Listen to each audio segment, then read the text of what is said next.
tonight, November 5th, 2024. We'll begin with two pre-meeting activities. We'll do the Pledge of Allegiance and invocation. Please join me in the Pledge of Allegiance.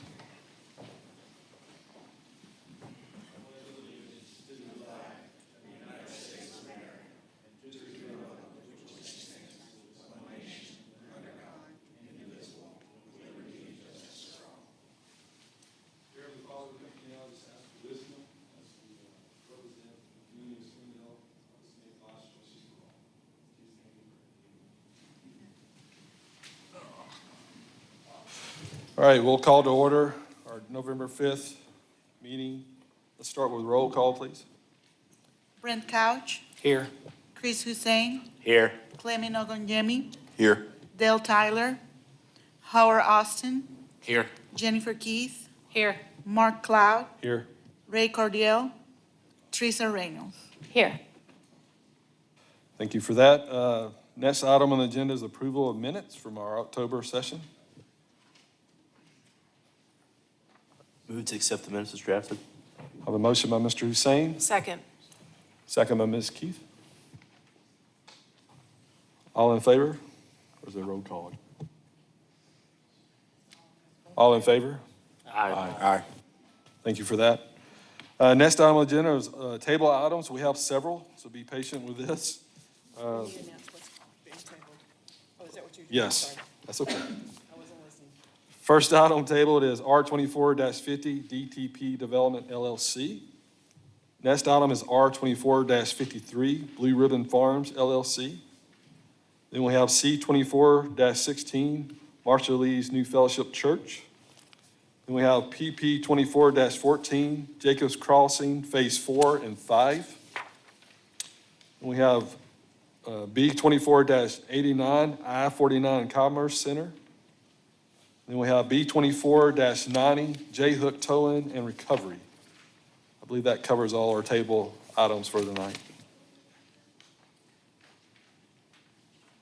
Speaking of table items, now we'll go to the next part of the agenda where we review items tabled from last meeting. The first one up is R24-47 Chancad LLC.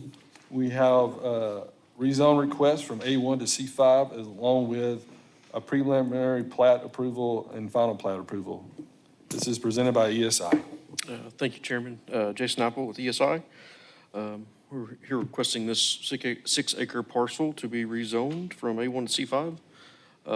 And the two plats are basically a preliminary and final plat together, splitting this lot into two separate parcels.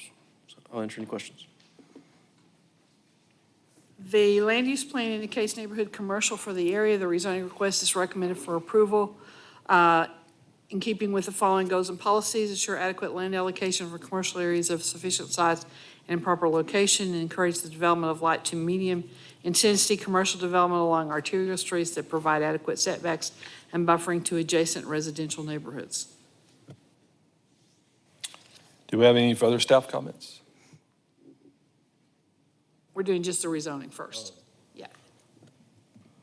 So this will be a call for the vote from rezone A1 to C5. Call for the vote. Call for a vote for Mr. Hussein.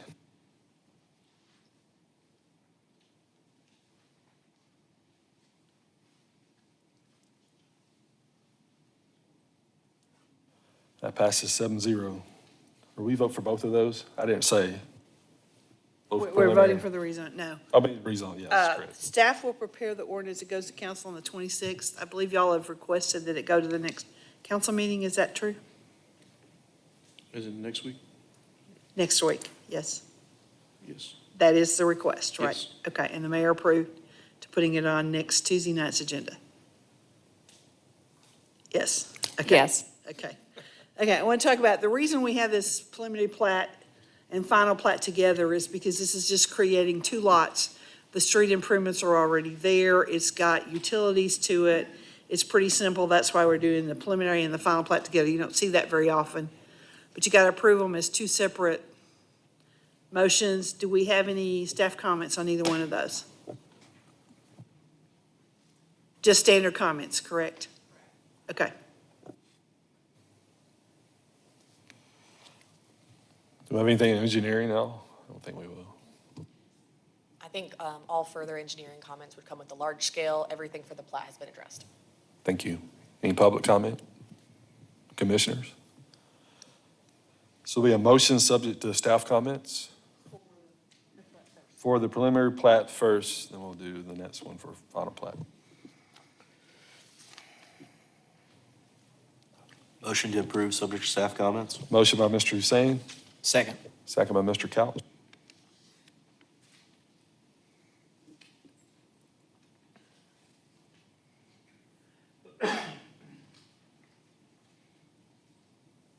That passes 7-0. Same, need motion to subject to staff comments for final plat 24-14. Motion to approve, subject to staff comments. Motion by- Second. Motion by Mr. Hussein, second by Ms. Keith.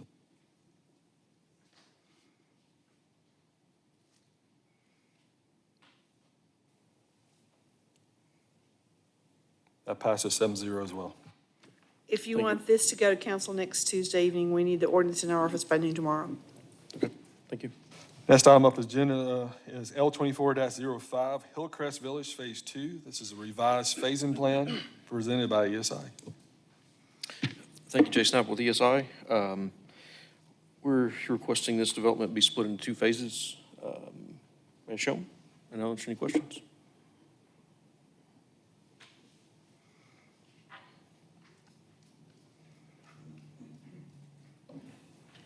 Do we have any staff comments on this one?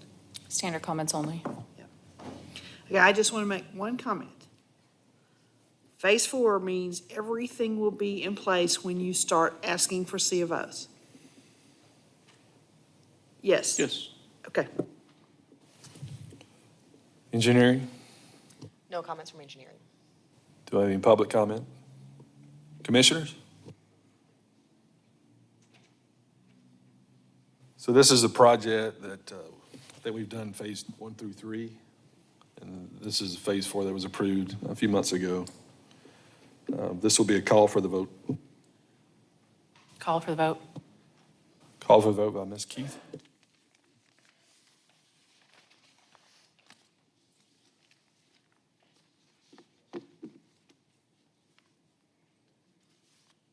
That passes 6-1. Thank you.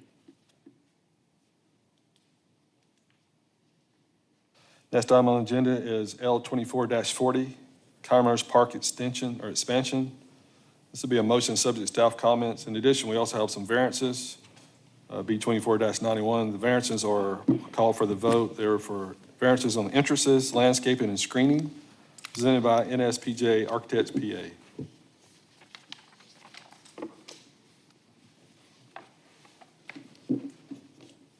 Make sure you state your name, please, sir. My name is Michael Mitchelson. I'm with NSPJ Architects. We are requesting the approval of a proposed expansion to an existing office warehouse development. The proposed project consists of 2 metal building expansions and a single-story storage building addition that'll be split between 2 phases.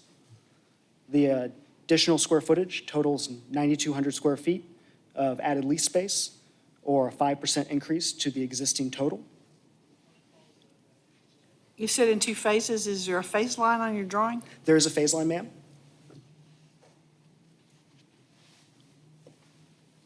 And that means you won't do any of you want to do the grading work all with the first phase and Yeah, finish out the second? Correct. The plan would be to do grading and utility work with the first mobilization, and then start with the expansion buildings on the existing metal buildings, and add the storage building in the second phase. Okay, was that identified on the phasing plan?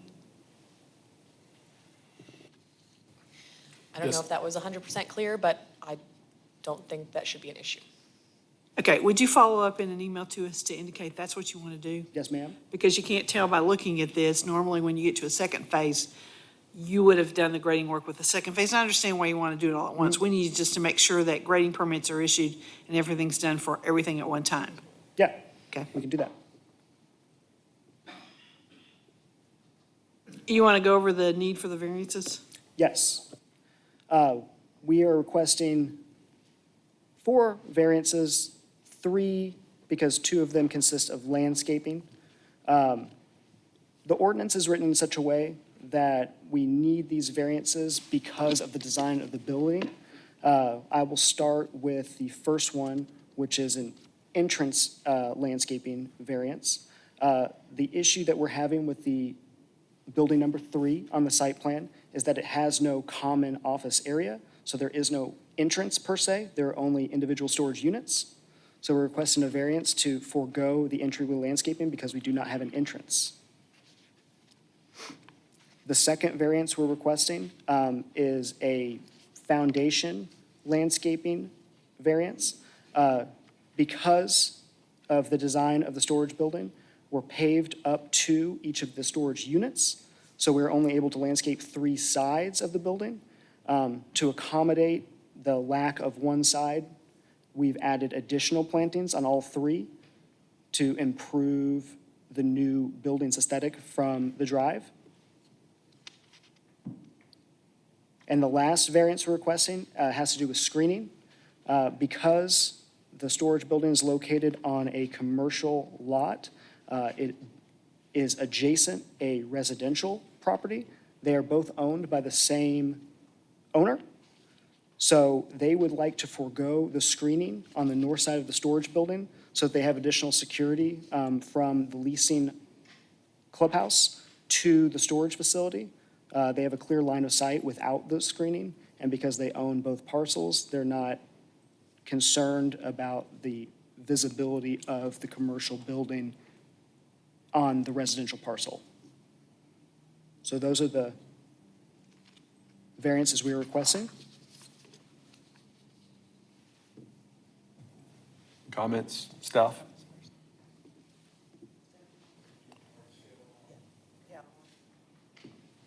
Engineering has no comments. Thank you, Katie.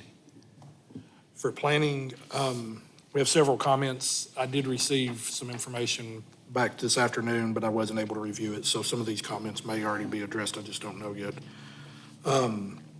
Show the number of parking spaces per usage. Building 3 needs to have its own calculations for parking. And then where are the parking spaces for building number 3? Show total number of handicap spaces required. Building 3 will need an ADA space. Show total number of handicap spaces provided. ADA spaces for whole building. The building 1 and 2 are being added to will need to be brought up to current standards to include handicap ramps, signage, and truncated domes. Building 3 will also need ADA access. Handicap ramps shall be provided wherever a sidewalk crosses a curb at crosswalks, driveways, street intersections. Please show existing handicap ramps on the site or truncated domes on the handicap ramps. Screening fences required in accordance with Chapter 56. Show trees associated with screen. Variance B 2491 has been requested for that. Minimum width of drive for two-way traffic is 24 feet. Need to show the width for building number 3. Minimum radius of the face of the curb for driveways is 25 feet. Need the radius shown for building 3. Need to show dumpster location. Newest plan set shows dumpster near building 2 has been removed. Is that correct? And where was the dumpster moved to? Lighting plan is required, displaying at least 1-foot candle in all parking and pedestrian areas. Lighting plan will be needed for buildings 1 and 2. Foundation landscaping is required. Variance B 2491 has been requested. Entryway landscaping required. B 2491 has been requested.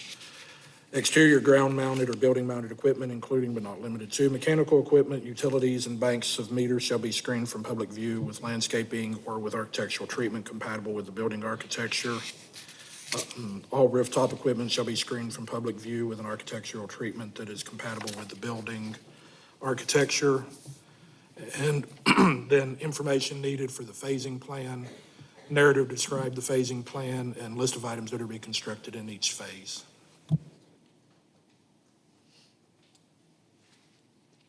Would you like me to respond to the comments now? Sure.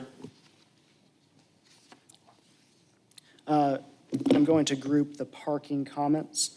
We have an overage of parking on the warehouse parking lots that are adjacent the new storage building. So we have additional handicap stalls available that already have curb ramps to them so that we can provide an accessible path to the storage building. The storage building itself is designed to be accessible, so there will be no needed ADA spots adjacent to the storage building. when we get into the comment about the handicap ramps needing to be brought into compliance, we can field verify how they were originally constructed, but we can bring them into compliance. For the minimum width of drives, we've added these notes to the plans and resubmitted to planning staff today.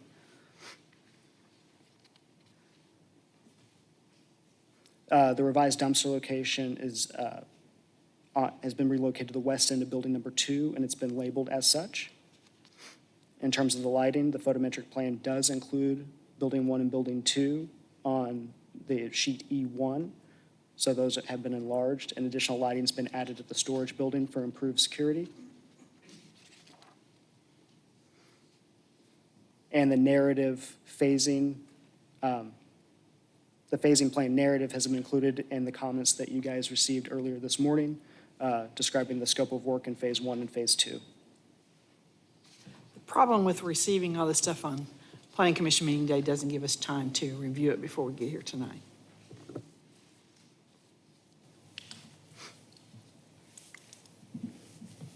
If you guys choose to approve it subject to staff comments, we won't stamp the plans correct, approved for construction until we get all those things addressed, if you want to do that tonight. Any public comment? Commissioners? I do have one on the lighting plan. I know that you're just showing the new lighting, but it looks like it doesn't quite reach that building 3 all the way in that driveway. So if there's existing lighting on the property that you can include in that calculation just to show that it will be in compliance, that would be helpful. Sure. And the intent of our design was to add enough new lighting to that one, but we can add any existing to show that we actually do reach that. It looks like lighting just the edge of the drive into that area Okay. is low, but I'm guessing if there is existing lighting, that it will probably be okay. level. Yes, we do have existing lighting on site. And you said the parking calculations, did you submit those today too? You said there's plenty, Yes, ma'am. but we need to see that in actual numbers that you show us what it is, and that was submitted today too? On the revised civil sheet. Okay. Can you explain the facade to the north? You were saying that same owner, is it their single house? Is it a subdivision? What is to the north? I'm not familiar. To the north, it's 2-story apartment buildings. There's 8 of them. And then directly to the north of the storage building is actually the leasing office for the office warehouse and the apartment buildings. So the same staff that handles leases for both of those properties can actually see that storage building. So that's why the screening, the owner requested not to screen essentially Sure. themselves. So your argument is that you have view of the storage facility from those apartments? You would have one from the farthest one on the southeast of the site. You could see across the street, correct? But that would be on the private drive side. I don't, Sure. Of course, my consideration is, well, if he sells that property and a new owner has it, then they may want the screen in there. can that be a condition of sale? Well, that can be a condition to sell, it's just how do we enforce that? Yeah, I don't, I have a question. The storage units that you're building there are for the commercial buildings, not the apartments, correct? Or it can be either one? That development in the LSD can be leased out to that storage building, The commercial development the commercial development. can be, okay, but someone in the multifamily can't lease one of those units to store stuff in? That's my question. I don't know if I can answer that completely. I know for the office warehouse, definitely. I don't think we've had the conversation about it being open to the apartment residents. Well, that question's been asked a couple of times when we discussed this project. What Okay. kind of storage units are those going to be? Are they for the apartments for people just to store household stuff? Are they going to be businesses that store? And we were told they needed additional storage for some of the business in there, it would be businesses. And they won't be operating any businesses out of those storage units, correct? There will be no power Okay. facilities to operate a business from those. Okay, so It's you a- don't know whether it's available to both the residential and the commercial, or it's just the commercial? We designed it to be just part of the commercial. That's why it's located on the commercial side.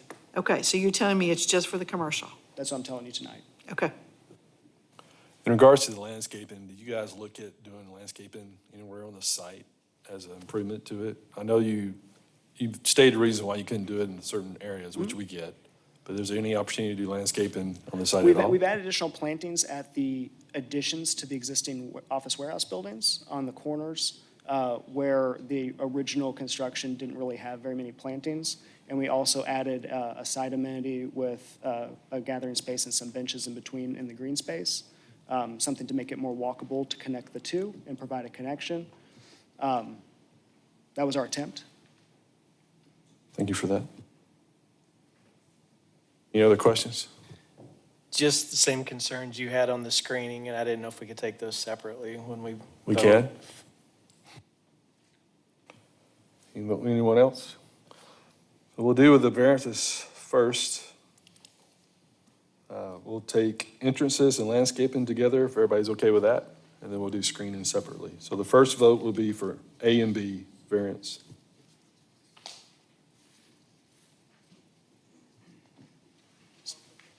That's a call for the vote, sorry, Call for the vote. by Mr. Couch.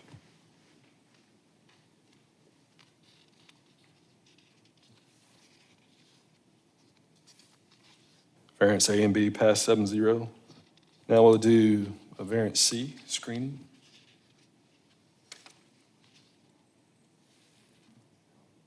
Yeah, this is a call for the vote. Thank you. Call for the vote. By Mr. Hussein.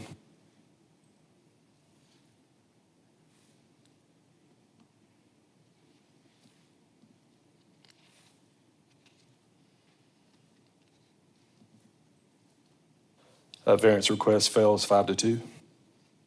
Now we'll do large scale L24-40. This is motion subject to staff comments. I need a motion and a second. Motion subject to staff comments. Motion by Ms. Keith, Second. second by Ms. Reynolds.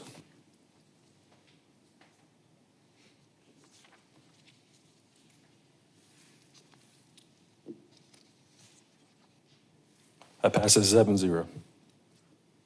The denial of the screening variance can be appealed to city council. Your appeal has to be filed in the city clerk's office within 15 days, explaining why you think the planning commission's decision was an error. You have to notify the adjacent property owners again.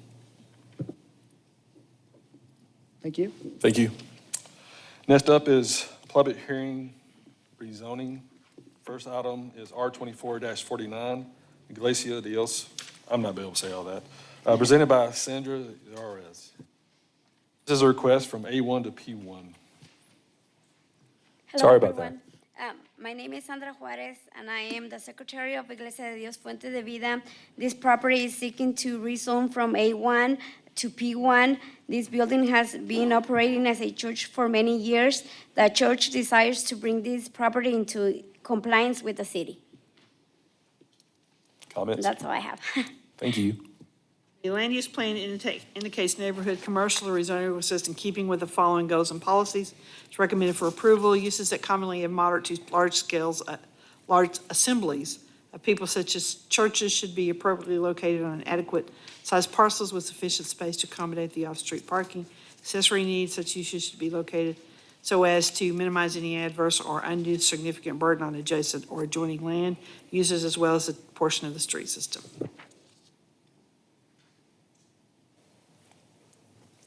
Any other comments? Public comment? Commissioners? This is call for the vote Call for the vote. by Mr. Couch.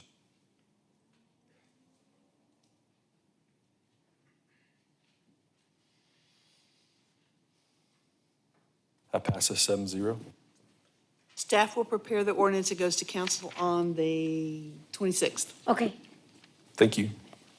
Next up is R24-51, Bryant Dillard. This is a request from SF2 to ML4, presented by Bryant Dillard.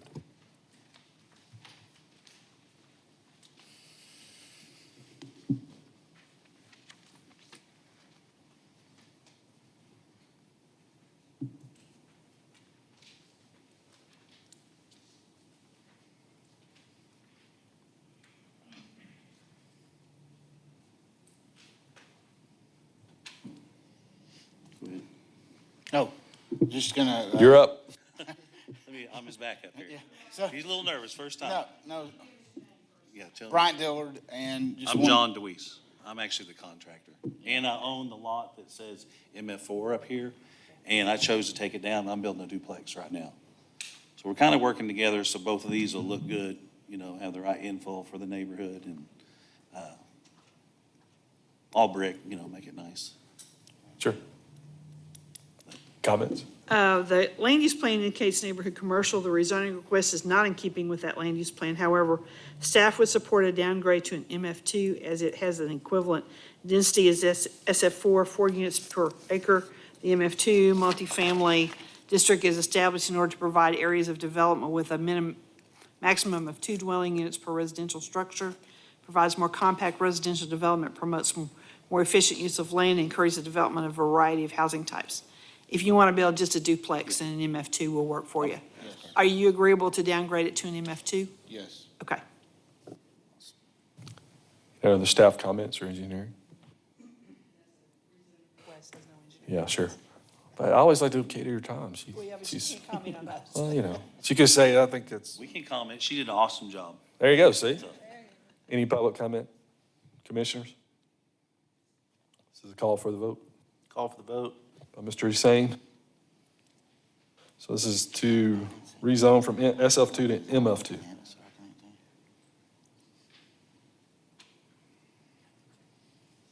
Passes 7-0.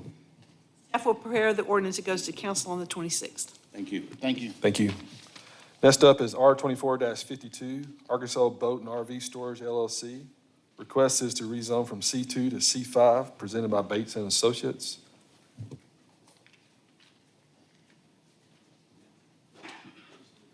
Eli LaSalle here representing Bates and Associates. I work for Bates and Associates. I guess I'm representing Arkansas Boat and RV Storage LLC. Sorry. Tell us what you're requesting. Yeah, they're requesting to rezone this property from C2 to C5, specifically for the public display allowed in C5 for like a monument sale company. Okay, you're not rezoning the entire piece of property? No, You're ma'am. reading the property on the north side that backs up to the road on the north that will remain C2? Yes, ma'am, Okay. yes. And Just though as- he indicates what he intends to use it for, we don't rezone it for just that one use. Anything that's allowed in a C5 is allowed if the property is rezoned. Staff comments, please. Those comments were extra. Bonus This area comments. was in the Bethel Heights area, and so it got transitioned into as a C2. The rezoning request is in keeping with the following goals of policies, encourages development of a wide range of commercial development for the residents and tourists to include neighborhood, community, and regional centers, and encourage the development of light to medium intensity commercial developments along arterial streets that provide adequate setbacks and buffering to adjacent residential neighborhoods. Thank you. Any other staff comments? You don't get to comment, Katie, sorry. It's not I- an engineering issue yet, okay? Any comments from the public? Yes, sorry. Any nice young man or young lady who'd like to speak, please come to the podium. State your name and address.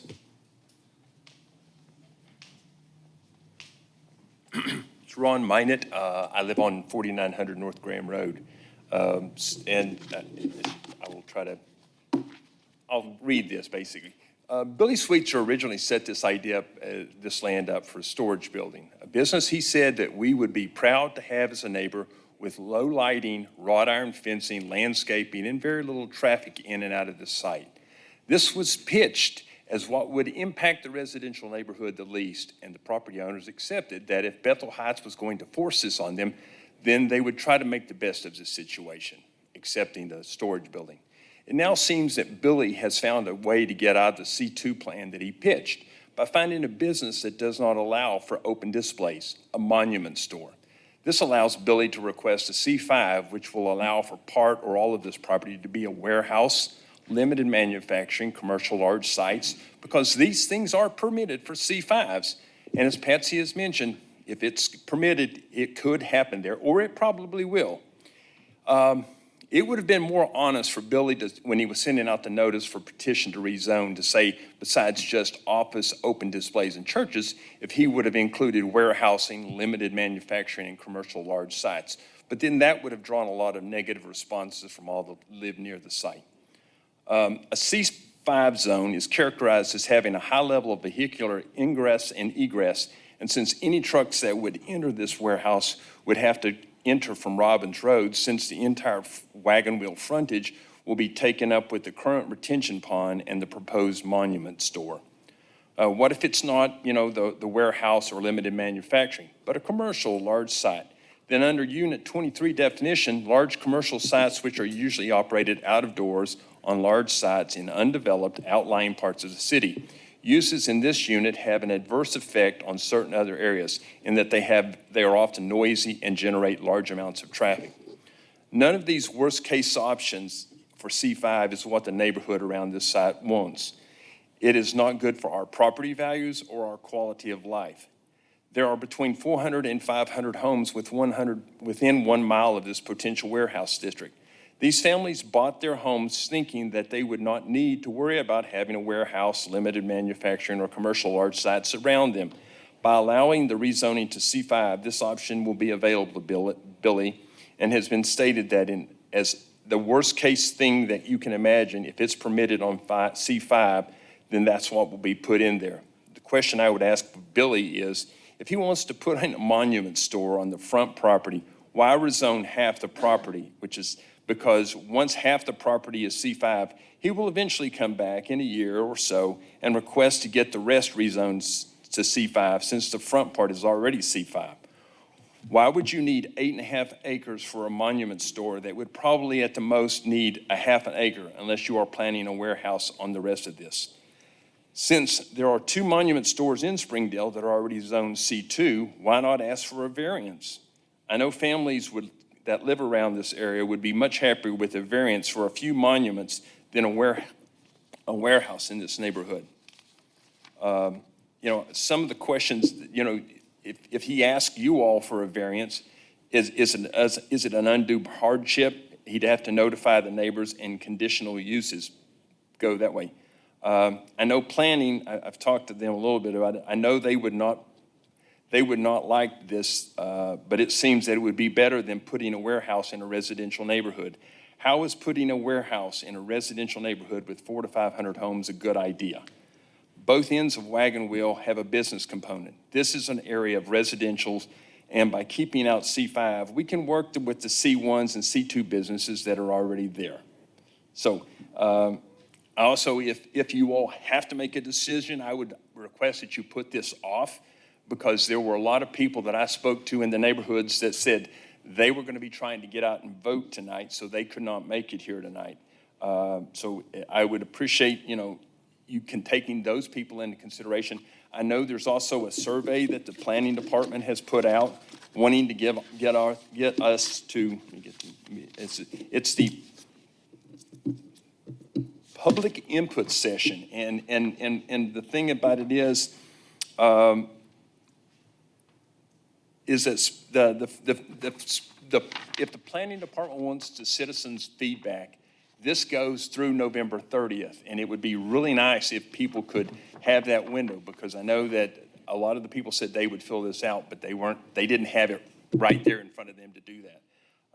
So, if you have to make a decision on this, please put it off, because there are a lot of people that would like to come and give their thoughts on this, because I know there's a lot of families that live in that area and would like to not have a warehouse or a commercial district develop on that piece of land. Thank you. Thank you. Yes, ma'am. I'm Stacy Wyatt. I live at 4675 Robbins Road. I'm the A1 on that map, the small A1. Ron's my neighbor, and he's right. Billy has not been very good to us. When you look out my front porch, and you're welcome, any of you, please come by. I'll fix you a glass of tea. You look out my porch and there's a pit. It did not help my property values. Mr. DeGarza bought our farm from my mother-in-law, and he has project location, or the rest in the yellow, the SF1. And he's built one house, as you all know, and we weren't real thrilled about that. But he built a house, $995,000, and it didn't sell. Now, it doesn't take a genius to go, who wants to live across from that? It looks horrible, as is. I know that we've had some problems, and the EPA got involved, and we have that nice drainage lagoon up at the front of Robbins Road. So like Ron said, that is not usable. So whatever Billy is planning on doing now, he's planning on doing in front of my house and in front of the Garza's subdivision, which these are homes that are going to sell for a lot of money, closer to $1 million than my house that will sell for probably about $700,000 on an acre and a half. I don't want to look at anything like that. It doesn't help my property value, and it doesn't make me feel good that tractor trailers could be driving down my 2-lane road. Actually, it's a lane and a half. But we don't want that down there. What about my grandkids when they're playing? You know, what about the kids that are going to be in this new neighborhood? You know, is it going to be safe? I don't think so, and we'd appreciate it if you all would take our thoughts into consideration. And like Ron said, a lot of our neighbors that live in the subdivision, you know, they're not here. They're voting. They're doing their civic duty. So if we could table this, and you can listen to Ron and I come back in a month or two and tell you our thoughts. But while we appreciate being an A1 in the middle of what was a historic Springdale farm, we don't particularly want to see any kind of warehouse or big traffic across from us. Thank you. Thank you. Any other public comment? Commissioners? I have a question. Go for it. C2, the gentleman mentioned that there were monument in Springdale that used C2 and had a variance. Is that a possibility in this situation? Okay, first of all, let me say you can't by a variance allow a use that's not otherwise allowed in a C2 zone. State law doesn't let you do that. The ordinance doesn't let you do that. So we can't give a variance to allow something that's not otherwise allowed in that zoning classification. And I will say, it has not been well taken care of, but we're in Springdale, not Bethel Heights. We have commercial design standards. Whatever is built at that location will have to meet commercial design standards. They will have to do screening along Robbins Road for those residential areas. They will have to do landscaping. They will have to do lighting plans. They'll have to have a detention pond that meets the city's standards. We're not talking about the same kind of development as it was when it's in Bethel Heights, because we have all those safeguards in place. And so it's a little bit different than what it was when it was in Bethel Heights. And even if he rezoned it and told you he was going to build whatever, again, even when it was in Bethel Heights, anything that was allowed in that zone could have happened back then. You don't rezone for one specific use. Okay? Thank you for that clarification. Any other comments? Please come up to the mic, please, sir. Thank you.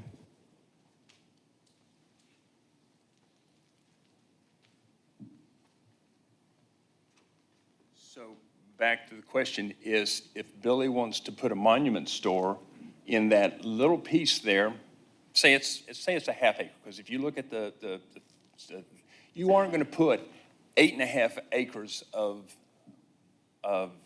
monuments on there. Whatever he's trying to pull there, and as Patsy has said, the worst case scenario, if you go to C5, that's what he will put in there. And it may be that very edge that there's a little spot, maybe as wide as this room, that you could put a monument store in there.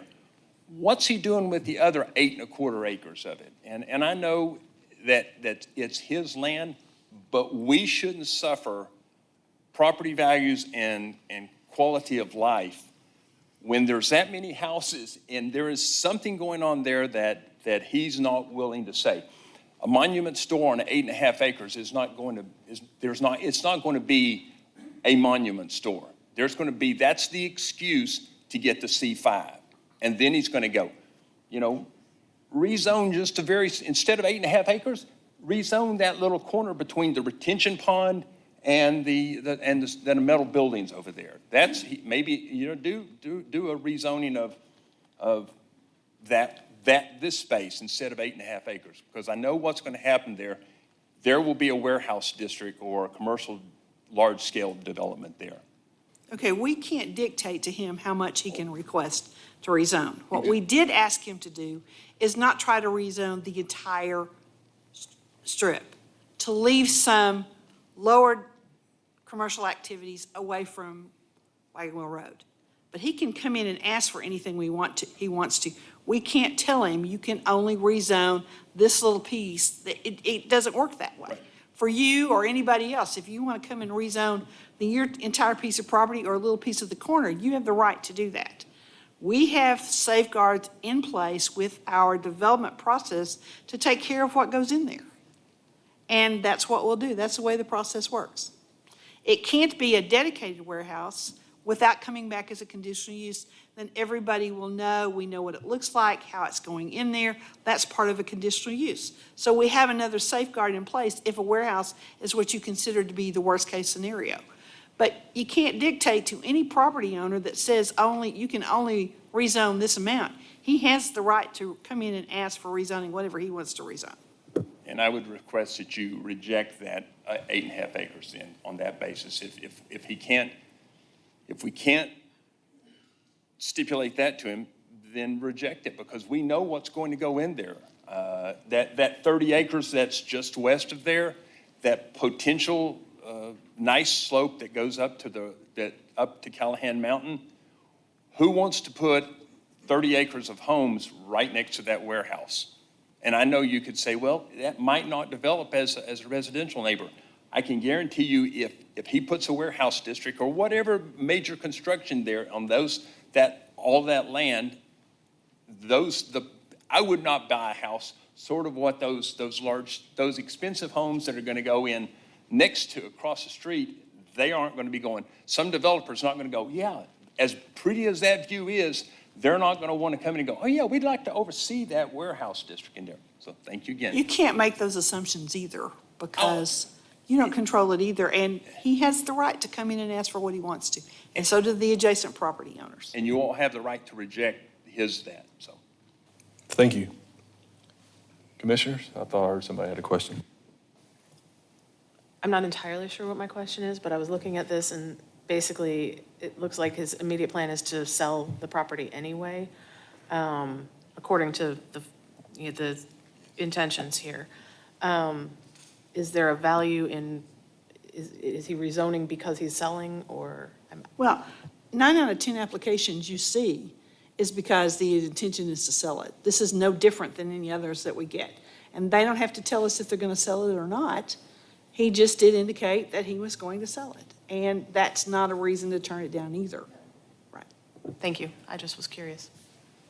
Yeah, I think basically the question for the commission is, do we feel comfortable rezoning this from C2 to C5 as shown on the screen in front of us, that large tract?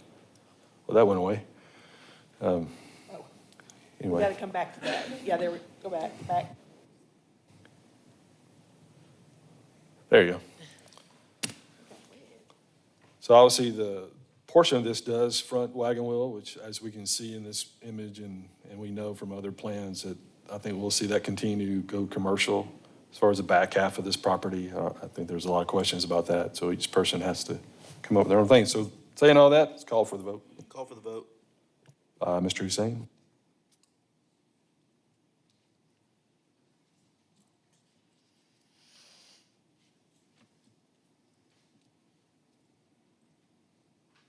That fails 4-3 on the rezone request. You have the right to appeal the planning commission's decision. You have to file that appeal within 15 days to the city clerk's office, indicating why you think the decision is in error. And you have to notify the adjacent property owners again. If the request is not appealed, or if the planning commission does not, if the city council stays with the city's, with planning commission's decision, then you can't reapply for the same zoning for a year. Okay, sorry, to clarify, when you say we'd have to notify again, that would be a notification of the appeal? Once you get a date from the city clerk's office when the appeal will be heard, then you have to notify by the same method that you did for the original rezoning, all the adjacent property owners, and you have to submit that affidavit and the copies of all the notifications. You have to file your appeal within 15 days in the city clerk's office, and then we'll determine when will be put on the council agenda. Okay? Okay.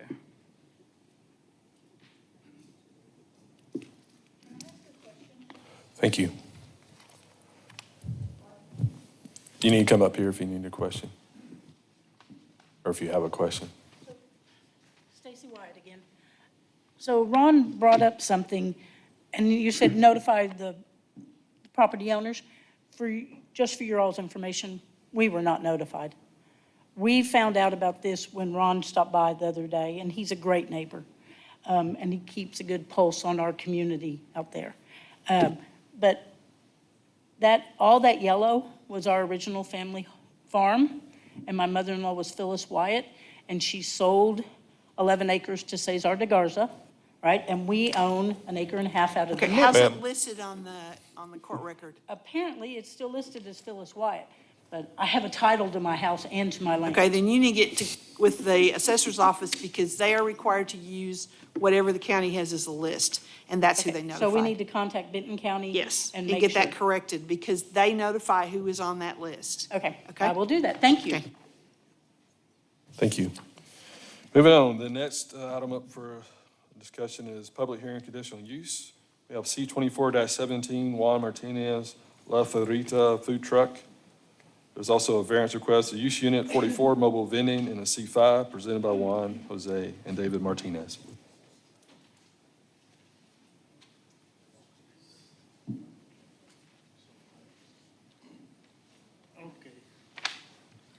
Hello, my name is Juan Martinez and my brother David Martinez. And we're here to present our application and petition for approval for La Favorita Food Truck located in 2255 West Sunset, along with the variance for utility requirements for use at this location. Staff comments? The ingress and egress to the property is acceptable. The off-street parking and loading is acceptable. The refuge and service area is acceptable. They have asked for a variance. They want to use, tie into the existing water and sewer that was there for the building that was there. And I understand Springdale Water has accepted that. Screening and buffering is not applicable. A sign can only be on the vending, on the structure itself. Yard requirements are not applicable. The size and shape of the size is acceptable. The proposed landscaping is acceptable, and it is acceptable with these conditions. Cannot operate between the hours of 10 p.m. to 7 a.m. No obstruction of parking spaces required for the operation of any other use on the site. Maintain on the site a minimum of 3 parking spaces designated for their use. If a health certificate is required, display the health certificate in a manner visible to customers. No obstruction of pedestrian or motor vehicle traffic flow. No obstruction of traffic signals or regulatory signs. No vending upon a public way. No sound or any device that produces a loud and raucous noise in violation of the city ordinance or violate any other city ordinances in connection with the vending operation. Keep the vending site clean and free of paper or refuse of any kind generated from the operation of the business. All trash or debris accumulating within 20 feet of any vending stand collected and deposit into a trash container. Submission of an approved grease disposal method approved by the Arkansas Department of Health, and electric services must be underground permanent services. Any other staff comments? Is there parking lot lighting on this particular parcel currently? Is there site lighting? I don't think there's parking lot lighting on there because there's a light in the corner. Yes, we requested the electric company. There was one, but somehow it disappeared. Yeah. So we request another one, and we're in the process of putting. Okay. light. There is no lighting requirements for the vending operation itself. This is a building that burned, that was cleaned up. They're using the existing slab. But if they get that parking lot light put back, it was one that wasn't required to have a lighting plan when it was built many, many years ago. Can we request sufficient site lighting for this? I guess so. Doesn't say you can't. But you're getting a parking lot light putting in. Will you Yes. let us know what what it's gonna look like, where it's gonna end, and then we'll know whether the guys, so all your parking will be on the west side. That is correct, yes. Right, so if it lights up that parking area over there, we should be fine. Any other comments, public comment? Commissioners? This will be a call for the vote for the variance request, B 24-88, the variance for utility requirement. Call for the vote. Mr. Couch?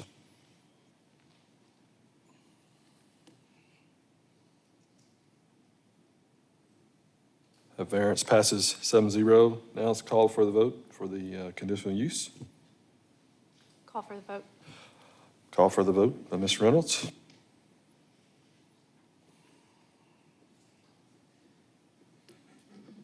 That also passes 7-0. Staff will prepare the resolution. It goes to council on the 26th. Thank you very much. Thank you. You have a blessed night. You as well. Moving forward to preliminary plats, replats, and final plats. Next item for conversation is PP 24-13, South 48th Street subdivision, presented by ESI. We heard that one with the rezonings. We can Thank you move for to the that. next. That was a quick one. Next up is final plat FP 24-12, Jacobs Crossing Phase 1, also presented by ESI. Now you can go. Hi, everyone. Josh Haley with ESI. Tonight, we're asking for the approval of the Phase 1 final plat for Jacobs Crossing. It contains 73 lots, 72 of which will be single-family homes. I'm here to answer any questions y'all may have. Staff comments?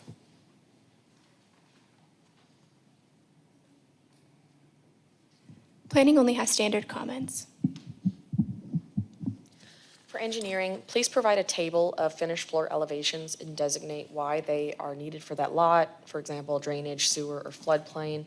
This will really help the building department when they're issuing building permits if we have that information right up on the plat. And then lots 23 through 28, 50, 51, 66 through 73 will need a minimum finished floor elevation because they appear to be adjacent to a drainage easement.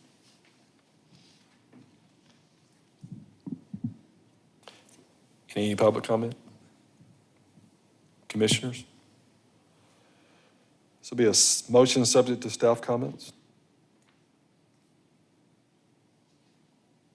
Motion subject to staff comments. Motion by Ms. Keith, a second. Second. By Mr. Howard.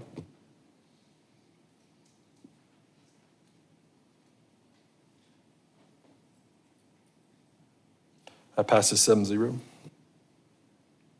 If you want this to go to council next Tuesday evening, we need the ordinance in our office by noon tomorrow. Yes, ma'am, will do. Thank you. Next up is LP 24-13, Grays Crossing, presented by ESI as well. Josh Haley with ESI. Tonight, we're asking for approval of the final plat for Grace Crossing, and I'm happy to answer any questions you may have. Staff comments?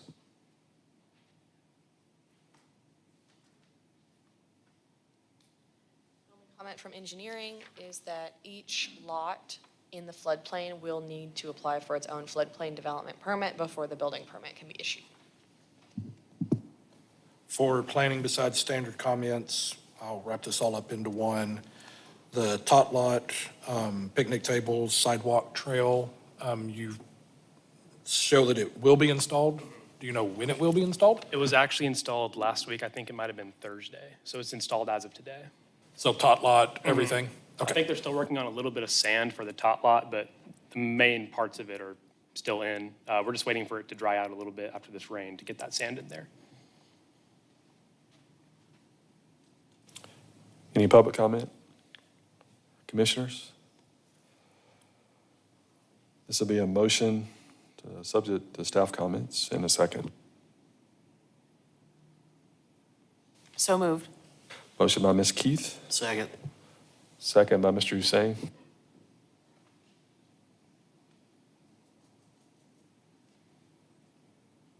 That passes 6-1. Again, if you want that to go to council on Tuesday night, we need the ordinance by noon tomorrow. Will do. Thank you. Thank you. Next up is large-scale developments.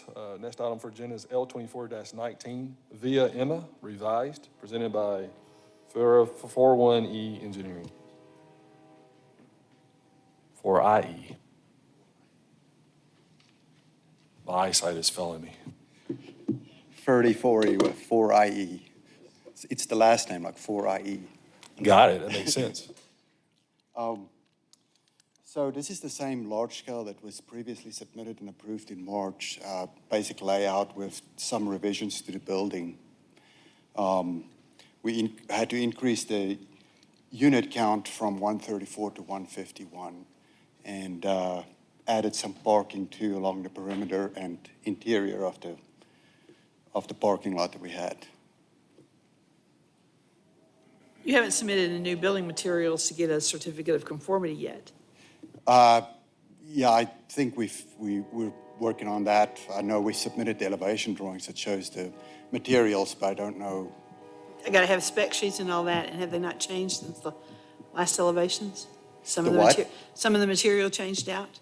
No, the materials are the same from what was previously approved in the previous large scales. Okay, you need to submit the specs for all that stuff too. I haven't seen those yet. Okay. Staff comments, please. Standard comments only for planning.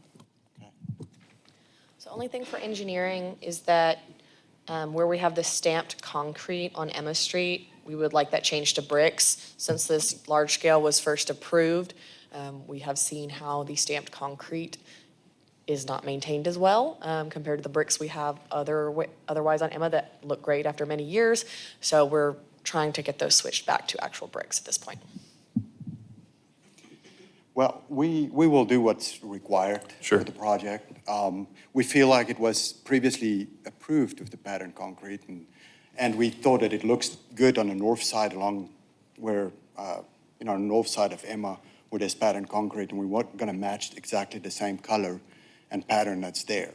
And, in our opinion, that looks great. But what happened was there were some changes at the intersection with the new concrete that went in there that looked substantially different.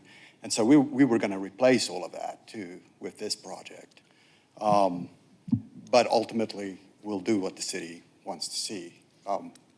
We just want to have the option there as far as the pattern concrete, as far as where we're at now. I do want to point out that you are shifting or widening Water Street in order to allow it, and you're widening to the other side of the street because you own the other side of the street. Otherwise, there's not a room for that on-street parking to go in, correct? That's right. That was one of the revisions that's included on here, is that we've increased the number of parking spaces along Water Street by 6 to 12 by doing parallel diagonal parking spaces. And so we had to increase the width of the road, and so we're removing the curb and widening the road on that side. And the only other change is the style of the buildings but we approved that the last time. We don't have the what of the building? The style of the buildings. We don't have the odd shape on the Water Street and the Park Street. They're all squared up now. Right. So the first large scale had the water building as a trapezoidal type building form. And that was changed out to a square, and that was in March that we came back with approval with that. And now we're just changing Emma building, basically, straightening it up, and then adding 8 units in that building. Taking the V's off the top and some of that decorative stuff that was on there, right? Yeah, this is the new elevations. I guess that was one of the additional changes I didn't recognize, but. Oh, yeah, you do. You remember it had a V on the top. Come on, Ferdy, you know it did. I knew the building is the same height and the materials are essentially the same as what was previously proposed, with the form changing and the number of units increasing. You did increase the landscaping area and took out some of the extra concrete. So you're talking about internally there?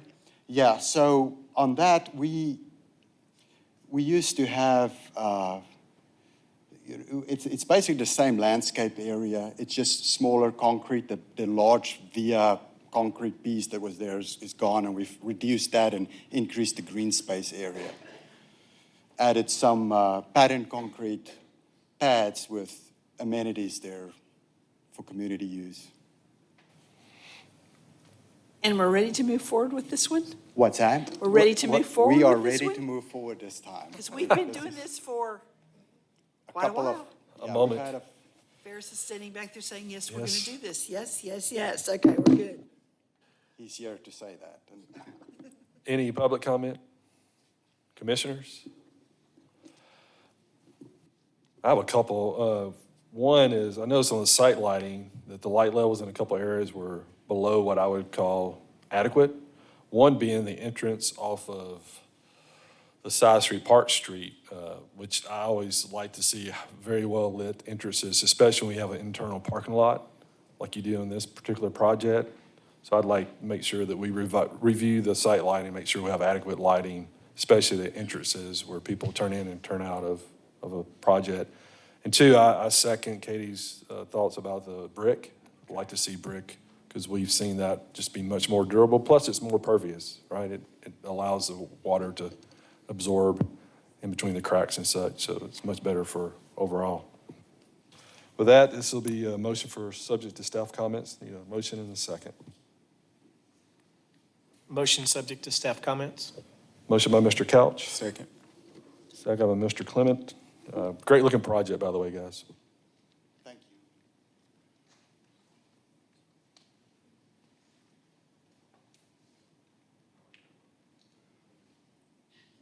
That passes 7-0. Sorry.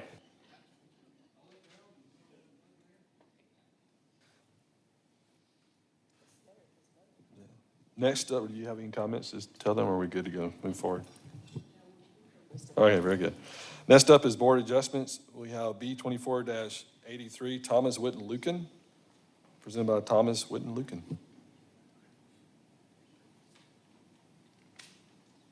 He's rolling in here. Yeah, I never recommend fracturing your heel in 5 places. That sounds painful. Yeah, but anyway, that's a different story. Anyway, I'm here to request a variance for a front setback from 30 feet to 19 feet. I had Ron come out and, what was the other? Sarah come out and they verified it as well, my measurements. Any staff comments? I think we're good. I think we're good. Yeah, I think we're good. So we've seen this a couple of times. You've been Yes, sir. very willing to work with us, and we appreciate that. So this will be a call for the vote for the commissioners. Call for the vote. By Mr. Clement.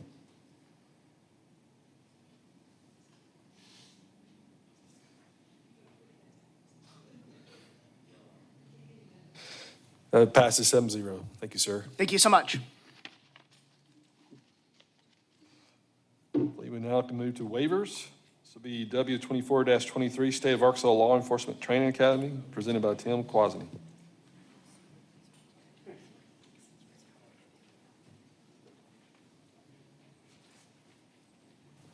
We skipped a lot, didn't we? Surprised you a little bit.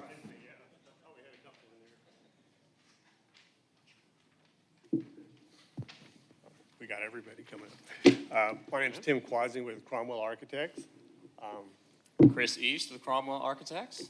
Yeah. This is for a request for a waiver for street improvements for the State of Arkansas Law Enforcement Academy. This was a large-scale development that we got approved several months ago. And we are just back here to ask for an additional waiver on the Downham Road street improvements. You're still dedicating the right-of-way. Still dedicating the right-of-way. This will be a recommendation to City Council. Katie, do y'all have a recommendation from engineering? Originally, we had recommended fee in lieu, and I think that was agreed upon. So I guess my question is, what happened? Why are we not wanting to do anything now? What we have is that I'll let her explain. Carol Hartman, Department of Public Safety. This is actually a grant-funded project through ARPA funding, and it was approved through the state legislature. So we really don't have authority to give that funding over for an unintended purpose. We had anticipated doing the improvements to the lighting and the sidewalks. And we, oh, sorry. Okay. We did anticipate doing the work to the lighting and the sidewalks. However, when we became aware of the expansion to the road plan, that is not within our budget. We do still intend to put in lighting and sidewalks. Okay, so it's not a full waiver of street improvements. You're just asking to not do the widening and curb and gutter? Well, yeah. I mean, we're still meeting all of the requirements. It's the widening part of it that we don't have. Right, and the curb and gutter and storm drainage? Right. So you would like to do this, the 8-foot sidewalk and then the street lights, and that's it? Yes, Correct, yeah, and we're still doing curb cuts, sidewalks, landscaping, everything. It's Okay. just that widening, which we're being asked to pay for ahead of time. And we don't have that. We don't have the authority to be able to do that. I don't know how that works. It's typically not seen as a hardship, the cost. I don't know why it would have been approved without the full cost. That's not my business, but I would still recommend fee and lieu for the widening. Only the council can make that decision, because if you guys don't have to pay for it, then the city has to pick up that cost, and the planning commission cannot commit funds. So you'll have to plead your case to the city council. The recommendation is what the planning commission will make to the council. Do we have a timeline on Downham Road at all? As far as the city project, Correct. it's not on our current bond program. We have some adjacent developments that have done a fee in lieu of improvements. So the original idea was that once we were able to gather some of that money, we could do the improvements. But if we're not getting anything for this portion, I'm not sure how that would move forward at this time. It has been overlaid by Public Works. Yes, we've done some So it's a very, little very bit needed better than it repairs. was. It was pretty bad shape for a while. Oh, yes, it was. Yeah. Any public comment? Commissioners? No, go ahead. I just was gonna say, so what would we be Sure. approving or not approving? This will be, we'll be making a motion to forward to city council with recommendations for approval or denial of this waiver request. So somebody will have to make a motion to approve this waiver or deny this waiver. Or you can still recommend payment in lieu Or of you still improvements. can, yeah, exactly. Yeah, you can still recommend payment in lieu of, if you want to stay with what the original recommendation was. And then city council or the city would have to City council will have to, coordinate with whoever did approve this, or? City council will have to make the final decision. Yeah. I have one more question, I'm sorry. So you guys said you were willing to build the sidewalks and put in the streetlights or pay the fee in lieu that was originally discussed? We have it included as part of our construction cost. Okay, so we will get sidewalks and do streetlights out of that. We can, yeah, the funding we have, we can use for capital improvements. We just can't use it as a donation in lieu of. As a sub-grant, we can't exactly give grant funding for you for something other than the construction. You could just build it then. yeah. Why not just build it? It's not a sub-grant, because the requirement of the large-scale development ordinance is that it is your requirement to build your portion of the street the full width of the property. So it's not really a sub-award to the city, it's your requirement as part of the development. That's why we include all those things in every large scale, because that's or a subdivision, that's a requirement, not taking on a city project. It's your requirement as part of the development process. As far as what we applied for in the grant, we were not aware of this portion of the project, and a payment in lieu we could not do. If we were to expand the road and do all the improvements, it would likely wreck our budget, and we would be unable to complete our project. Okay, then you gotta argue that to the city council, not to this group. Okay? So I think the statement from the people in front of us is that they do not have the budget, they believe, to do the road themselves, and they do not have the ability to pay in lieu of. Now, they will provide updated sidewalks and street lighting. They will not touch the road. And so our recommendation would be a motion to forward to city council to either deny the request, approve the request, or once again, request payment in lieu of, which they state they can't do. I'd move to ask city council or recommend that city council deny the request. So we have a motion to forward to city council to deny the request for the waiver. I'll need a second.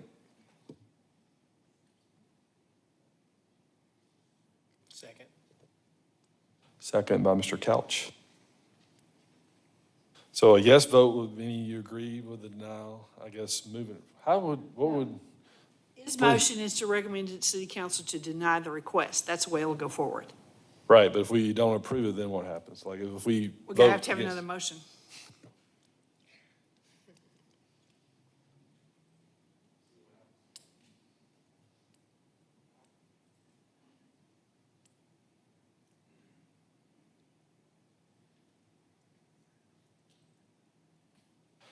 The motion to deny the request is approved 6-1, so it will go forward to the city council. The recommendation to deny, and then it's up to them to figure out what to do with it. Thank you all. Is somebody from planning going to contact us to tell us about next steps? It'll go to council on the 26th. Well, staff will prepare the resolution. It goes to council on the 26th. That's when you need to be here. Okay, and it starts at 6, not 5. 6, not 5. Yes. Thank you. Next up is W24-24, Jose Manuel Martinez, presented by Jose Manuel Martinez. This is a waiver request for street improvements on Gary Street.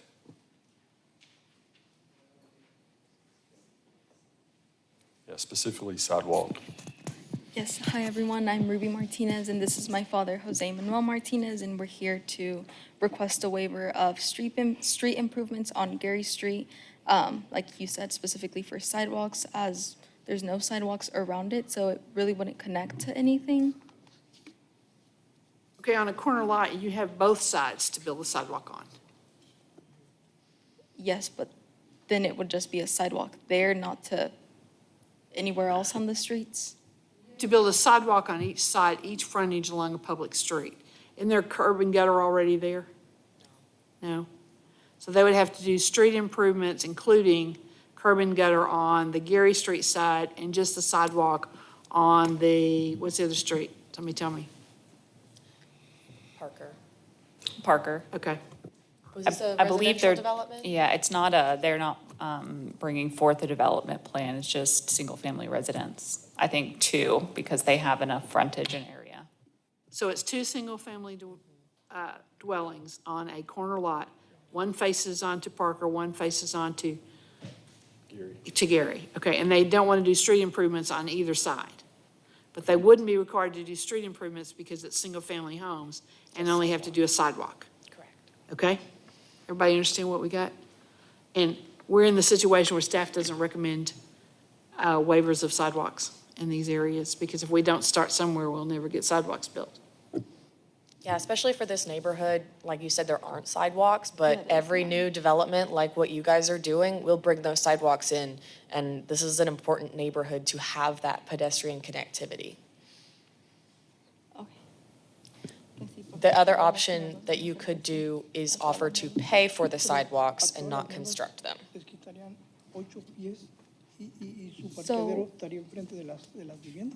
So for all the new ones, I guess you're saying just for new developments is when the sidewalks would be required, not for the existing homes there?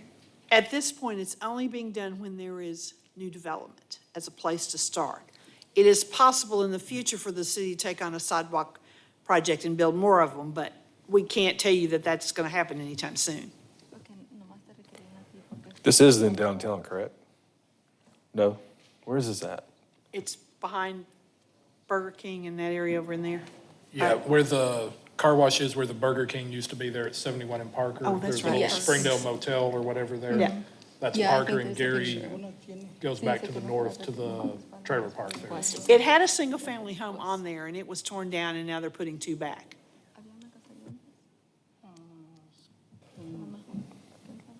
Any public comment? Commissioners? Again, this is making a recommendation to the city council. Correct. So from what you said, no street improvement, just sidewalk would be what you would request, or the city would request. Right, because they're building single-family homes, they only have to build the sidewalk, they don't have to do street improvements. So we need a motion to forward to city council with recommendation for approval or denial of this waiver request, Or payment in lieu of. or payment in lieu of. Because it says street improvements here, do we want to amend that to say sidewalk or in? It will always say that because it's a requirement, but when it's a single-family home, it's sidewalk only. Yeah.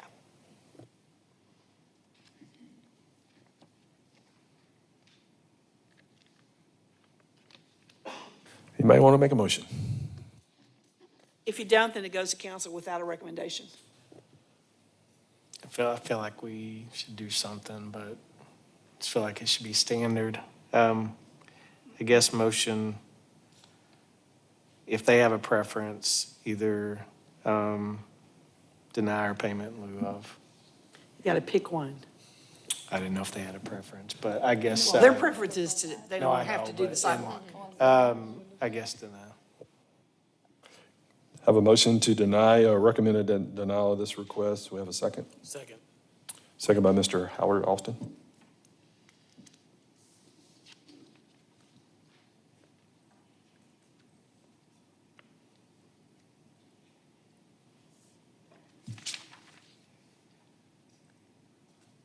The motion that will be forwarded to City Council will be to deny this waiver request. Thank you. The staff will prepare the resolution. It goes to council on the 26th, and you need to be there to present your case. Keep in mind, cost is not a hardship.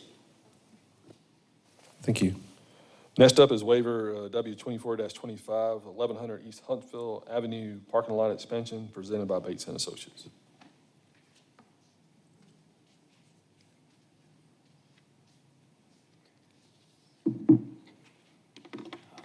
Eli LaSalle here with Bates and Associates for this project. Answer any questions you might have. Want to explain to us what you want? Sure. All we're requesting on this one is a waiver of street improvements. In this case, the only street improvement is a widening of the sidewalk? Correct. So from what I understand, there is a 7-foot sidewalk existing. Our new master street plan calls for 8. So I understand the request in this case. And there is an existing building on the property. It's being converted, as I understand, from residential use to business use. And they're going to go in and kind of fix up the parking lot that's there. More of a mild remodel than anything else. And all of the existing lots on either side of it have the same 7-foot sidewalk. If we modify it, what we would be doing is breaking out our section of sidewalk that is the existing 7-foot, replacing it with 8-foot. It would be an aesthetic break, I guess, for lack of a better word, from either side of it. Kind of an eyesore, I would say, but. But you're starting at the corner, because there's a street on the west side, so you'd be starting at the corner, and then you'd take it all the way over to a driveway, so how's that a break? And this is a change of use. This was a single-family residence. It's being changed to an office. So it's not because it's a residential that they're having to do it. It's because they're changing the use to an office. And they are proposing to build the 5-foot sidewalk on the Curtis side. Right. It's just not removing the 7-foot and replacing it with an 8. Have any public comment? Commissioners? So again, is a motion to city council, what to do with it. So is the request to not construct it, but do payment in lieu? Is that what I'm reading? They want to leave it 7 feet. They don't want to widen it to 8. And engineering doesn't allow them to dial in an extra foot. They'd have to take out the existing sidewalk and pour a new one across through there.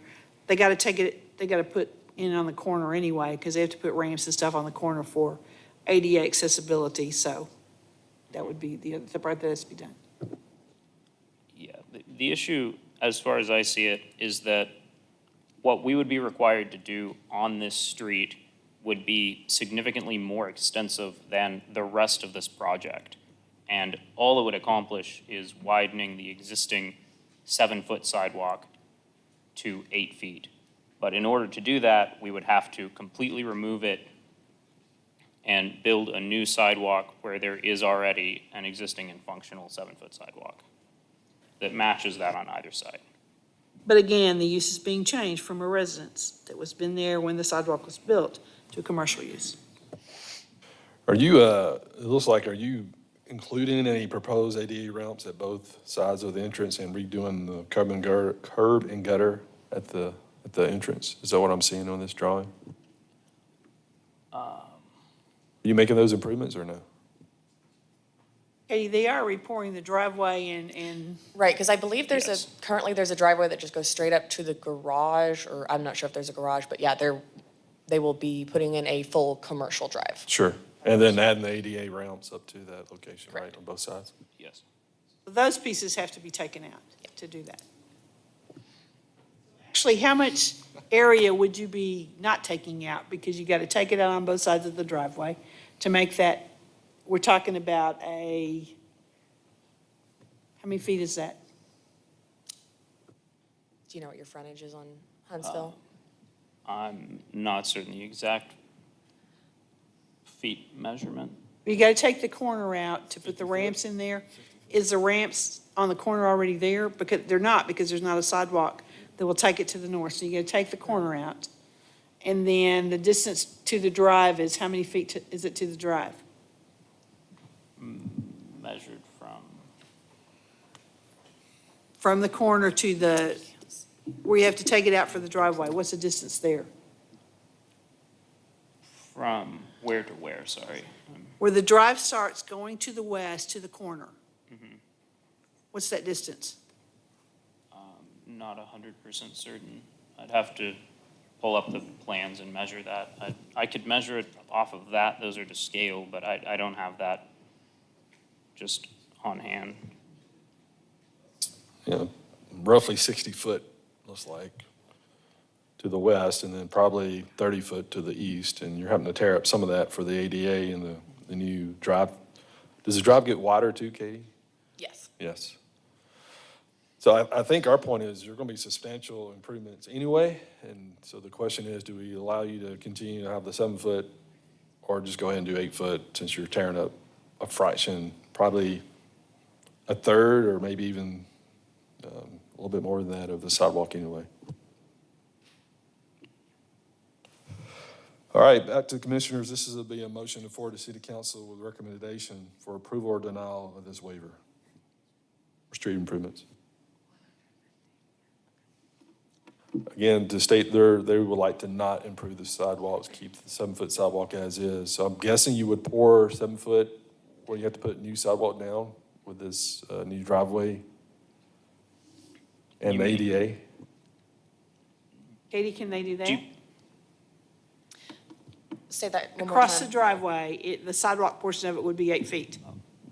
Oh, okay, so leave the 7 foot and then everything that they are adding would come up to standard? That's the question. Yeah, I mean, they could. That's what we would require. Because the driveway has to meet the new standard with an 8-foot sidewalk across it. Right. Yes. Do we have a motion?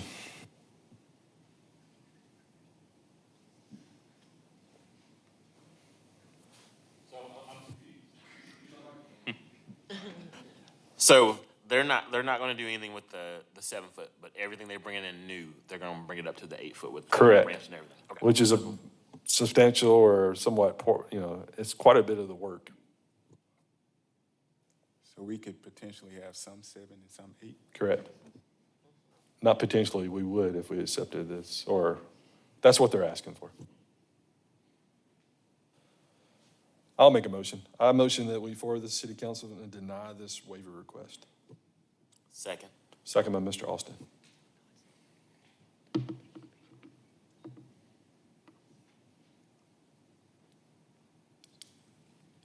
That motion carries 6-1. Staff will prepare a resolution, go to council on the 26th. With that recommendation, you need to be at that meeting if you want to go ahead and argue about your waiver request. Thank you. That's 26th here at 6. Yes, sir. Correct. Next up is W 24-26, Holden Buildings, presented by Chris Harty of CI Engineering.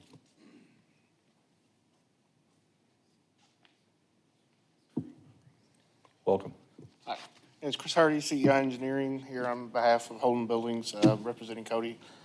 He's asked at this point that we ask for a waiver for the street improvements, the sidewalk improvements, along the proposed new building for the shed sales and everything else. Initially, we did look at possibly doing a fee in lieu. I know when we'd initially submitted our large-scale development request, it was in '23 and '24 early. It appears the sidewalk requirements have changed. So with that, that was doubling from it initially being a 5-foot to now a 10-foot sidewalk. And so we're just looking to get that waiver requested. The business is not a pedestrian oriented business. None of the businesses in the area are pedestrian oriented. There's no connecting sidewalk within a reasonable distance of the site. And that's pretty much the case that we're sticking with. How many buildings do you have on that site?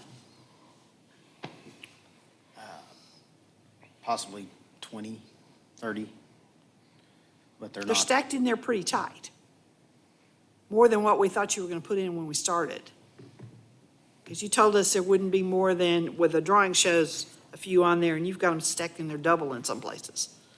Correct?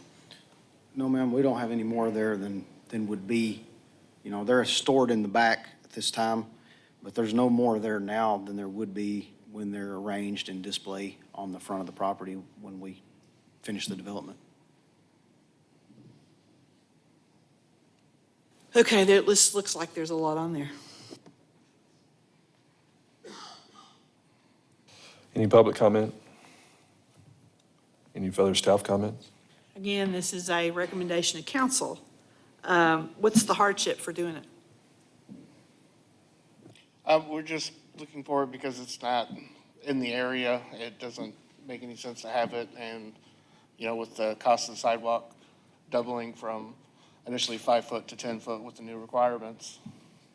Had you done it when we first approved it, we wouldn't have that problem. But you never get sidewalks built if we don't start. And your neighbors across the street have it.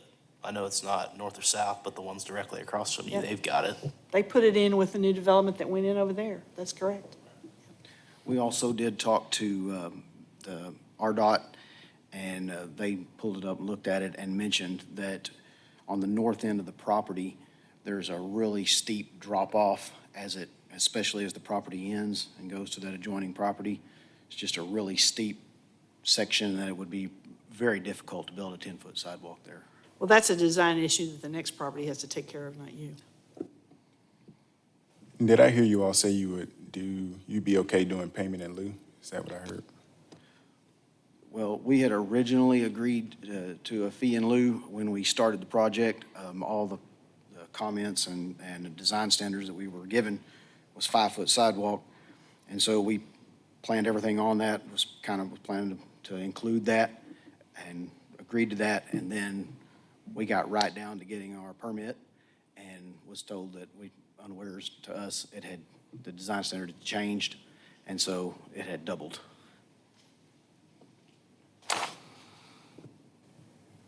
When was your original approval given? Original approval? The original submittal was in '23. We had to resubmit under the '24 because our, I think, original LSD expired. Correct. Then you were given the new standards after the LSD had expired. Correct? No, ma'am, we actually were never provided with those. We was completely unaware of that. But speaking with engineering, she explained that they didn't give those new standards because we weren't building it. It was a fee in lieu, so it just kind of fell through, but. So this will be a motion forward to City Council with recommendation for approval or denial of this waiver request. Need a motion and a second. Or continuation of payment in lieu. Or a continuation payment in lieu of the larger sidewalk, which they agreed to the first time, prior to understanding that the sidewalk had increased. Cover it? Motion to make a recommendation to council that they deny the waiver. We have a motion to recommend to council they deny the waiver. Need a second? Second. Second by Ms. Reynolds.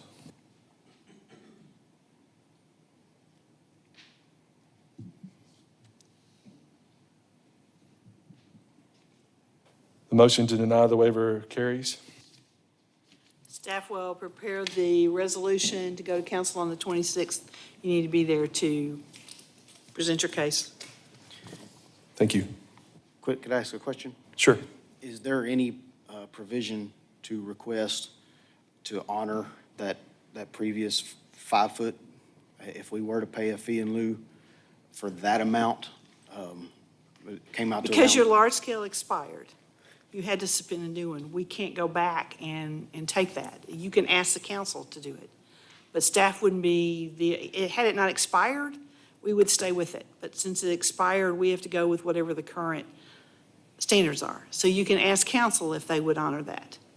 And that could be one of your requests to them, okay? Thank you. Next item is up for discussion is under other. First one is expansion of nonconformity in the SF2 presented by Omar Trejo.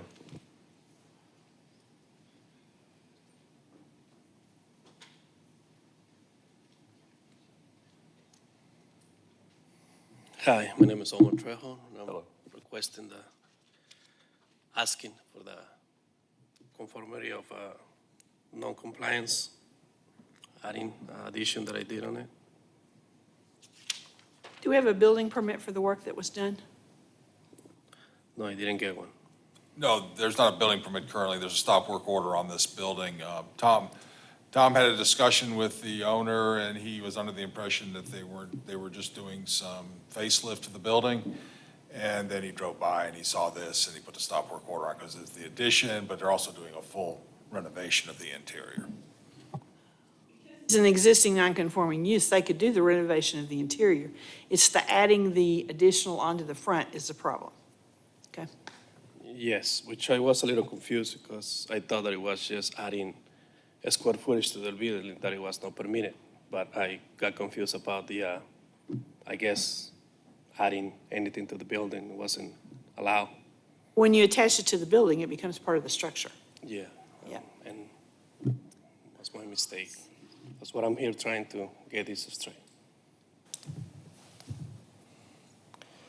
It's under the 30%. You can allow it. But once we do that, there will be no more additions to this property whatsoever because you've maxed it out now. I understand that. Any public comment? Commissioners? If not, this is a call for the vote. That's to allow the 26% 26% addition to a non-conforming use. Is there any worry from a fire closeness to the other? Just from the picture, I was curious. Can you repeat your question, please? I was just curious from, I don't know if they can go back from a picture, but I didn't know if distance between the two. It doesn't meet the side setback requirements. It's less than 8 feet, but it still meets the fire code, which is 5 feet, right? That's where we get into a different kind of situation, but it's an existing structure. It is 12 feet between the two buildings. It looks like that separation on there is 12 feet. Yes. But the side property line is where it's too close to the side property line. Because it's supposed to be an 8-foot side setback. So the existing building is already a non-conforming, and you made it more non-conforming because the porch is not 8 feet from the property line either. So we really needed a variance for the setback requirements too. Yes, to answer the question, it is within the setbacks, but it's not within the 5 feet, which is in the fire code, the residential fire code. What is the purpose of this structure? Well, I was getting some rainwater inside the building, and we just wanted to make the porch so it wouldn't. What's the purpose of the existing building? It's a living quarter. Somebody lives Someone there. lives Yeah, there? Yeah, Okay. it was like that, yes, since I bought it. So you built this overhang porch to keep the water from From getting in, into the front of the building? yes, into the front of the door. 12 feet? Well, That's a lot of water coming in. A little shade, A little shade. a little front porch action. well, I wanted to look nice too, so I'm sorry. Call for the vote. Call for a vote, Mr. Austin.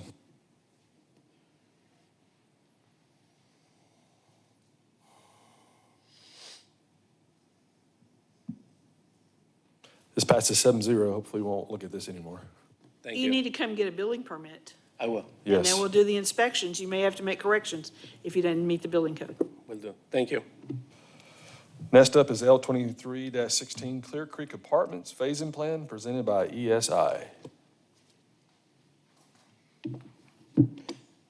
Thank you, Jason Apple with ESI. We're here back asking for a phasing plan, 8 phases. Kind of close this out, finish out in kind of a clockwise fashion.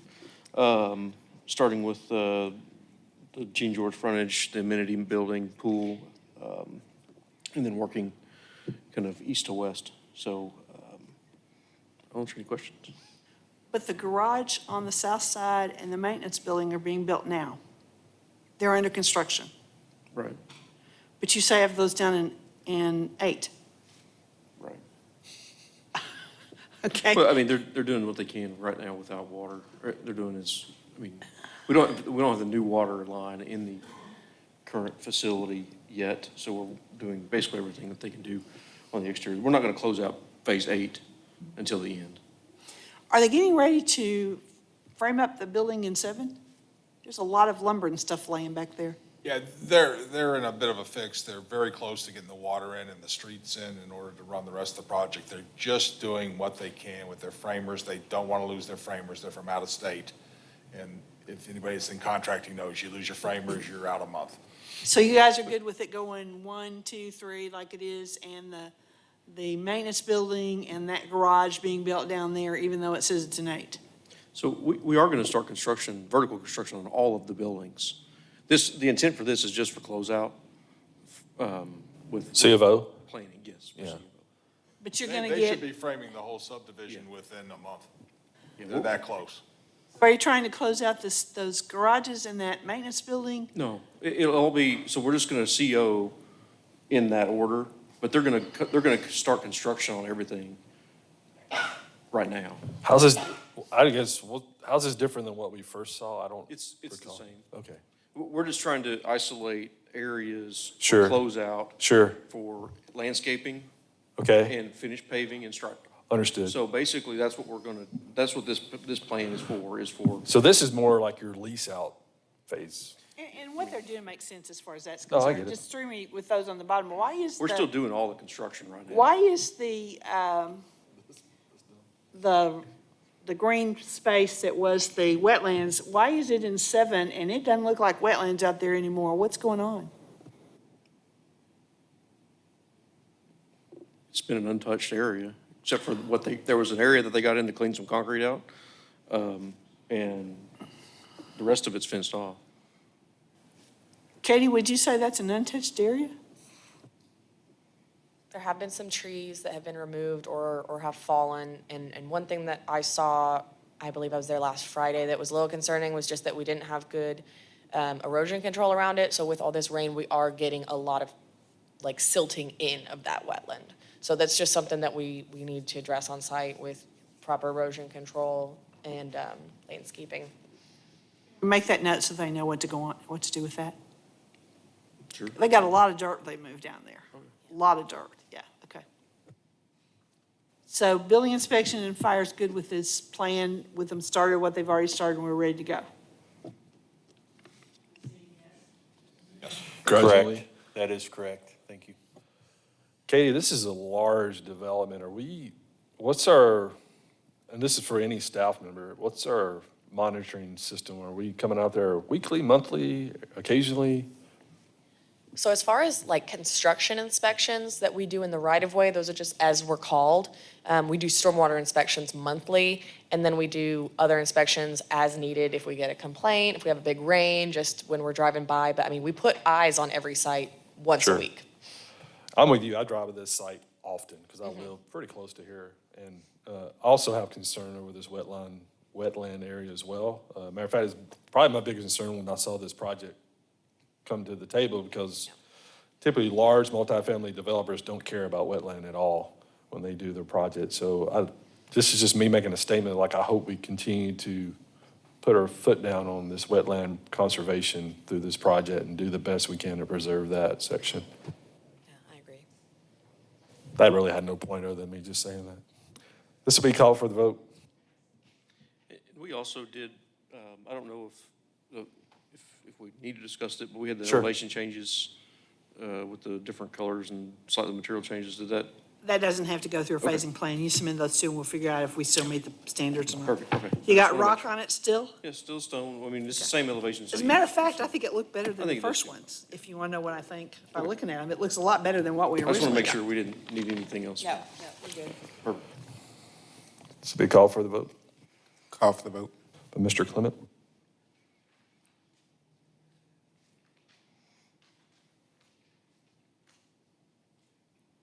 That passes 7-0. Thank you. Thank you.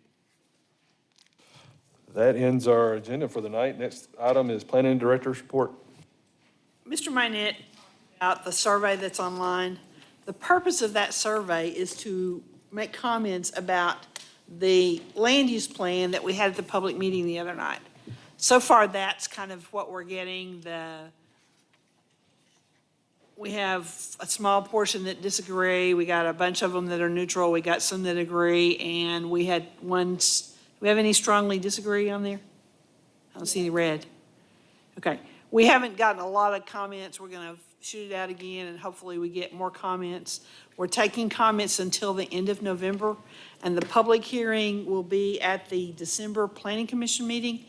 Keep in mind, this is not a look at each individual lot. This is a vision of the city, how it grows, how it's to grow all together. Keep that in mind. So when you say, I picked these two different lots I don't like, that's not really what the land use plan is all about. Okay. The next question is work session in the month of November. Traditionally, we don't have one because it's a week of Thanksgiving. Thanksgiving is a week late this year. Do we want to have work session on the 19th?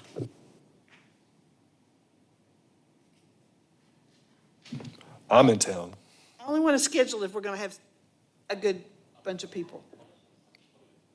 Yeah, Okay? you got us. Where do Okay. you want us to run? Okay. 5 o'clock on the 19th in the planning conference room, not up here. We do it down there. Okay? Everybody good? One comment before we adjourn is, I think you probably got in your mail, Commissioners, RDOT's plans for the 412, 49 redo.